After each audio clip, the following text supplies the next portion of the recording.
Tanah terlarang, rumah tak bertuan, tapi bertuan, tak berpenghuni. Tapi tak pernah kosong. Setelah puluhan tahun tinggal di kota, akhirnya orang tuaku ingin pulang kampung. Mereka sudah tua, ingin hidup tenang di akhir usia, di tanah sendiri. Kami sekeluarga bahagia ketika berhasil membeli sebidang tanah di sebuah kampung kecil di perbatasan kota Labuan Bajo, Nusa Tenggara Timur. Tanah itu tidak mudah kami dapatkan, hasil usaha kami bersaudara sejak masih remaja.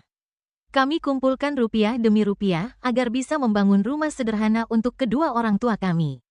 Namun sejak hari pertama pembangunan, banyak hal yang terasa salah. Tak ada yang menyambut kami. Tak ada senyum, tak ada sapa.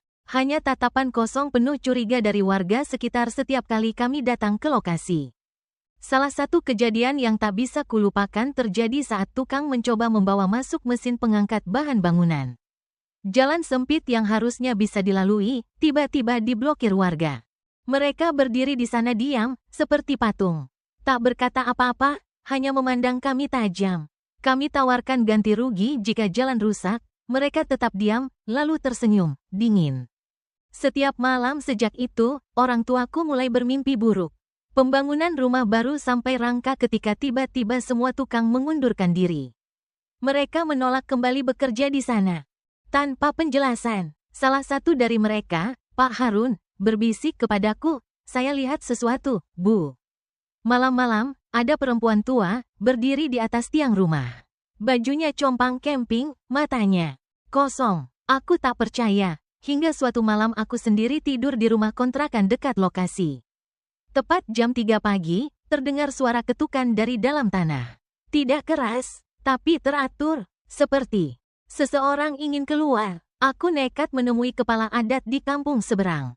Orang tua yang bijaksana, dikenal sebagai penjaga tanah leluhur. Saat ku sebut lokasi tanah kami, dia langsung gelisah. Tanah itu bekas kuburan tua.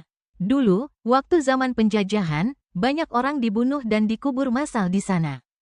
Tapi tak semua dipindahkan. Yang masih di sana belum rela. Dia menyuruh kami berhenti membangun. Katanya, kami sudah membangunkan mereka yang tidur. Sejak pembangunan berhenti, rumah itu berdiri seperti mayat besi, dingin dan membisu. Tapi setiap malam, rumah itu memanggil. Orang tuaku mulai berbicara sendiri. Kadang dalam bahasa yang tak kami pahami.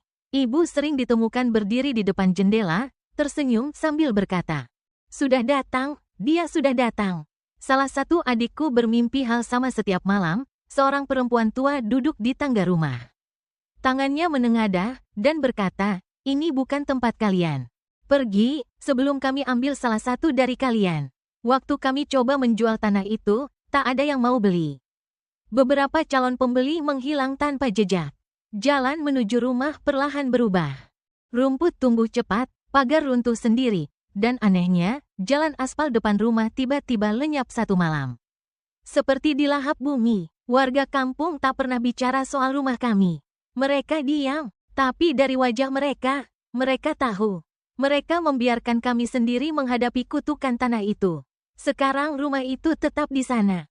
Terbengkalai, tak selesai, seperti menunggu. Siapa yang berani menyentuhnya lagi? Jika kau melewati jalan sempit ke arah barat kampung tua itu dan melihat sebuah rangka rumah besar, jangan berhenti. Dan jika malam hari terdengar suara orang mengetuk dari balik tanah, jangan buka mata. Karena rumah itu tidak terbengkalai. Ia masih hidup, dan ia lapar.